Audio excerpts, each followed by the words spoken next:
Hello नमस्कार दोस्तों, स्वागत है आप सभी का अपने यूट्यूब चैनल में। आज की वीडियो में हम देखने वाले हैं जो आपका ईडी का पेपर है, यानी कि इंजीनियरिंग ड्राइंग का जो पेपर है, उसमें जो आने वाले क्वेश्चन हैं, जो संभावित क्वेश्चन बन सकते हैं, वे हमने आज की वीडियो में रखे हैं। ये इंपॉर्टेंट है फर्स्ट ईयर वाले बच्चों के लिए, तो एक बार इस वीडियो को जरूर देख लें। जैसे कि सबसे पहला हमारा क्वेश्चन है, निम्न में से सबसे बड़े आकार की ड्राइंग शीट कौन सी होती है? A0, A1, A2 या A4? तो सही आंसर हो जाएगा ऑप्शन नंबर A0 की जो आकार की सीट होती है वो सबसे बड़ी होती है। और ध्यान रखना कि जौन सा आंसर आपको आता है तो अपने से भी आपको लगाते चलना है। कौन सा चित्र षष्टभुज है? षष्टभुज का मतलब होता है जिसके अंदर 6 कोण है वो हमारा षष्टभुज है, या 6 रेखाओं से मिलकर बना होता है। जो ऑप्शन नंबर बी बिल्कुल सही आंसर है। आप इनकी काउंटिंग भी कर सकते हैं। वीडियो को रोककर आप अच्छे तरीके से, यदि आपको लगता है आप इसका आंसर जानते हो तो वीडियो को रोक लो, उसका आंसर कमेंट करो, उसके बाद नेक्स्ट आप अपना आंसर देख सकते हो। और आपके कितने आंसर सही है ये भी आपको कमेंट सेक्शन में बताना है। निम्न में से कौन सा रोलर ब्रुश है? Option number A, option number B, option number C, option number D. तो जो ऑप्शन नंबर बी है वो बिल्कुल सही आंसर है। ये आपका एक रोलर प्रकार का ब्रुश है। क्या ये पेंट के काम में आता है? जैसे कि आपने मोस्टली देखा होगा, जब आप पेंट कराते हैं या करते हैं तो आप उसमें लगाकर इसे करते हैं। उसके बाद है ब्लैक हैंड टैम्प लैंप का ग्राफिक संकेत कौन सा है? तो इसमें ग्राफिकल संकेत आपको बताना है। Option number A, B, C, D. तो ऑप्शन नंबर बी बिल्कुल इसका सही आंसर हो जाएगा। क्रॉस और उसके नीचे एक निशान बना होगा। निम्न पाइप फिटिंग का क्या नाम है? कैप, एल्बो, कपलिंग या प्लंग? तो इसका सही आंसर हो जाएगा ऑप्शन नंबर डी, प्लंग। जैसे कि आप भी जानते हो, जब प्लग होता है जो सॉकेट में लगता है, तो उसी तरीके से इसका भी काम ऐसा ही है। भाग का नाम बताइए जो कि एक्स द्वारा इंगित किया गया है। फ्रेम, ब्लेड होल्डर या रिटर्निंग पाइप, परिवर्तन फ्रेम की लंबाई? तो इसका ऑप्शन नंबर ए बिल्कुल सही आंसर हो जाएगा, फ्रेम। फ्रेम क्यों है? क्योंकि फ्रेम ये पूरा जो ऊपर का हिस्सा होता है फ्रेम होता है, जो नीचे वाला हिस्सा होता है वो उसका ब्लेड होता है। दिया गया सुरक्षा चिन्ह किसके अंतर्गत आता है? निषेधात्मक चिन्ह, आवश्यक चिन्ह, चेतावनी चिन्ह या संदेश चिन्ह? तो यानी कि संदेश देने का कार्य करता है, तो इसे क्या बोलते हैं? संदेश चिन्ह। यानी ऑप्शन नंबर डी बिल्कुल सही आंसर हो जाएगा, या दूसरे शब्दों में कहते हैं सूचनात्मक चिन्ह। ठीक है ना, क्योंकि संदेश दे रहा है हमें। उसके बाद दिखाए गए BIS चित्र का नाम बताओ। LDR, LED, photodiode, tunnel diode? तो ऑप्शन नंबर 20 का बिल्कुल सही आंसर हो जाएगा LED। आपको कमेंट सेक्शन में इसकी फुल फॉर्म बतानी है, LED की कि फुल फॉर्म क्या होती है, और LDR की भी फुल फॉर्म आपको कमेंट सेक्शन में बतानी है। देखो, जो आपसे पूछा जाए जिस सवाल का जवाब, तो आपको कमेंट सेक्शन में ज़रूर बताना होता है। उससे क्या होता है, उससे हमें भी लगता है कि हाँ बच्चे पढ़ने में इंटरेस्टेड है, और उससे आपका भी एक कॉन्फिडेंस होगा वो बिल्ड होगा। यहाँ से एक्स का जो इंडिकेट किया गया है वो आपको बताना है कि एक्स किस चीज़ को प्रदर्शित करता है। वेज, स्टोक, हैंडल या सोल? तो इसका सही आंसर हो जाएगा ऑप्शन नंबर जो आपका ए है, बिल्कुल सही आंसर हो जाएगा, वेज। क्या हो जाएगा दोस्तों? वेज। वेज इसका बिल्कुल सही आंसर है। अब देखिए, कुछ चीज़ ऐसी होती है जो हम दैनिक जीवन में जानते हैं, लेकिन क्या है, हम उसको नाम से नहीं जानते, लेकिन दैनिक जीवन में यूज़ बहुत करते हैं उसका। तो जैसे कि यही चीज़ है, आप इसमें लकड़ी में ज़्यादातर आप यूज़ देखा होगा। इसका सर्किट डायग्राम में प्रयुक्त प्रत्यवर्ती विद्युत धारा का चिन्ह कौन सा है? तो इसका बी आंसर बिल्कुल सही होगा। जो ए आंसर है वो आपका DC का है, यानी कि डायरेक्ट करंट। बी है AC करंट, अल्टरनेट करंट, जो प्रत्यवर्ती धारा होती है। DC का मतलब दिष्ट धारा। जो सी है वो AC DC दोनों का सिंबल है, और जो कि डी है वो सिर्फ AC का सिंबल है, 3 फेज AC। यानी कि इसमें 3 सिंबल बने हैं, तो आप इसमें 3 फेज समझ सकते हैं।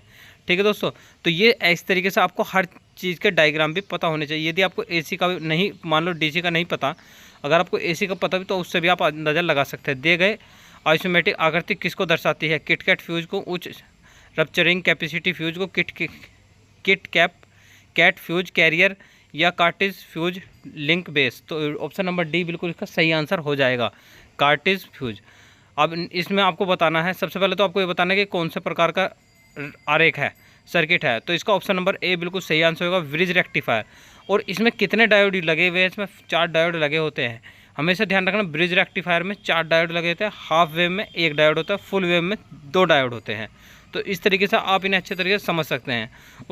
उसके बाद है दिए गए BIS चिन्ह का नाम बताओ। तो इसके में देखिए, आपका DC का सिंबल बना हुआ है और M से मोटर को ही दर्शा रहा है, यानी कि DC मोटर का सिंबल है। तो DC मोटर इसमें कौन सा है? ए। तो ए हमारा कौन सा है? DC motor. उसके बाद AC मोटर भी नहीं है, DC मीटर भी नहीं है, और M से मोटर को दर्शाया। निम्न में प्रदर्शित संकेत का नाम बताइए।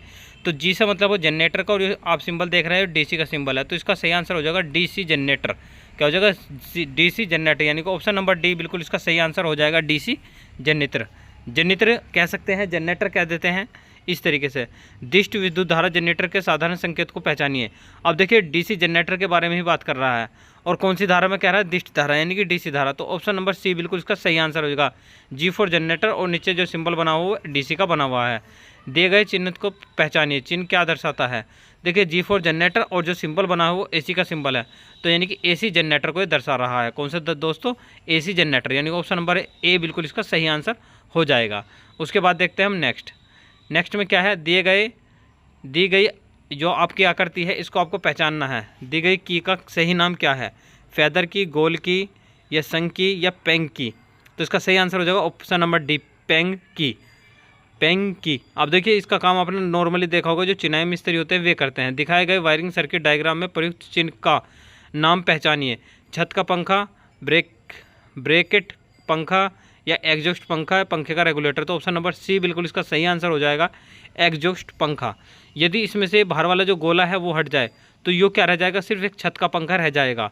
जब इसमें गोला है तो ये एग्जॉस्ट है। उसके बाद है इलेक्ट्रॉनिक सर्किट डायग्राम में प्रयुक्त BIS चिन्ह का नाम क्या है। तो varactor diode, Zener diode, photo diode, या टर्नर डायोड। तो ऑप्शन नंबर बी बिल्कुल उसका सही आंसर हो जाएगा, जीना डायोड, क्योंकि इसमें से आई जेड की आकृति बनी हुई है। वैरेक्टर डायोड, फोटो डायोड और टर्नर डायोड, इन सब की हमने आपको आकृति भी बताई हुई है किस तरीके की होती है। परिपथ में प्रयोग होने वाले प्रतीक का नाम बताइए, बेल, बजर, सीलिंग रोल, या सर्किट ब्रेकर। अब देखिए आपको ये तो पता है बेल है या बजर है, तो दोनों में से एक है, तो इसका सही आंसर हो जाएगा बी। अब ये किस तरीके का, अभी देख लो, ये बी यानी कि ये पलट है, नीचे से लगा हुआ है, तो इससे आप समझ सकते हैं क्या है, बजर। अब उसके बाद दिए गए परिपथ आरेख में प्रयुक्त चिन्ह का नाम बतानी है। अब देखिए यो भी सेम है लेकिन थोड़ा सा पलट गया, तो इसका ऑप्शन नंबर ए बिल्कुल सही हो जाएगा, बेल और बजर में सिर्फ थोड़ा सा ही अंतर होता है, ऊपर वाले हिस्से का बस। यदि आप इसे पलट दो तो बेल है, अन्यथा बजर है, ठीक है ना। तो इस तरीके से आप समझ सकते हैं। उसके बाद है 22 चिन्ह का नाम क्या है, ट्रांसफॉर्मर, टैंप्ड, सेकेंडरी। तो जो है यही बिल्कुल ए इसका सही आंसर है। जो सेकेंडरी में है वो टेपिड है, जो सेकेंडरी वाइंडिंग है वो टेपिंग है। जो ट्रांसफॉर्मर का एक सिंबल है। ट्रांसफॉर्मर में दो ही वाइंडिंग होती है, प्राइमरी और सेकेंडरी। निम्न में से परिवर्तित संधारित्र के संकेत को पहचानिए। तो आपका जो डी है वो बिल्कुल सही आंसर है, ऑप्शन नंबर डी, परिवर्तित संधारित्र। जबकि ए आपका क्या है, प्रतिरोध, बी क्या है, इंडक्टर, वेरिएबल इंडक्टर यानी कि परिवर्तनी, और जबकि सी आपका क्या है, परिवर्तनी प्रतिरोध, ठीक है, और डी आपका कैपेसिटर। उसके बाद PPE की फुल फॉर्म हमने आपसे पहली वीडियो में पूछी थी, PPE की फुल फॉर्म क्या है। तो PPE की फुल फॉर्म क्या है, पर्सनल प्रोटेक्टिव इक्विपमेंट। बहुत ही ज़्यादा इंपॉर्टेंट है दोस्तों, पर्सनल प्रोटेक्टिव इक्विपमेंट। ये कल का जो हमारा क्वेश्चन था उसका जवाब हुआ। आज हम आपसे फिर एक नया क्वेश्चन पूछते हैं, उस क्वेश्चन का जवाब आपको देना है कमेंट सेक्शन में। LDR एंड LCD की फुल फॉर्म आपको कमेंट सेक्शन में बतानी है। देखिए दोस्तों, जो भी चीज़ आपसे पूछी जाती है वो बहुत ही इंपॉर्टेंट दृष्टि से पूछी जाती है, क्योंकि उसकी कहीं ना कहीं संभावना होती है कहीं ना कहीं पूछे जाने की। तो इसलिए हम आपसे क्वेश्चन पूछते हैं। यदि आप कमेंट सेक्शन में बताते हो, जैसे कि इससे पहली वीडियो में एक क्वेश्चन गलत था, तो बहुत सारे बच्चों ने कमेंट किया सर ये वाला क्वेश्चन गलत है। वो बात उनकी सही है कि वो क्वेश्चन गलत था, तो वो इसी वजह से रखा गया था कितने बच्चे एक्टिव है। तो सबसे पहले पवन नाम के लड़के ने बताया था, उसका आंसर ये नहीं है, ये है। तो ठीक है दोस्तों, तो ऐसे ही आप भी अपना जवाब है, आपको कोई क्वेश्चन गलत लगता है तो आप उस पर बता सकते हैं, ठीक है दोस्तों। और कोशिश करना कि आप ज़्यादा से ज़्यादा क्वेश्चन को अटेम्प्ट करो। तो आज के लिए इतने रखते हैं, कल फिर मिलते हैं किसी नए वीडियो के साथ। तब तक के लिए धन्यवाद दोस्तों, जय हिंद, जय भारत।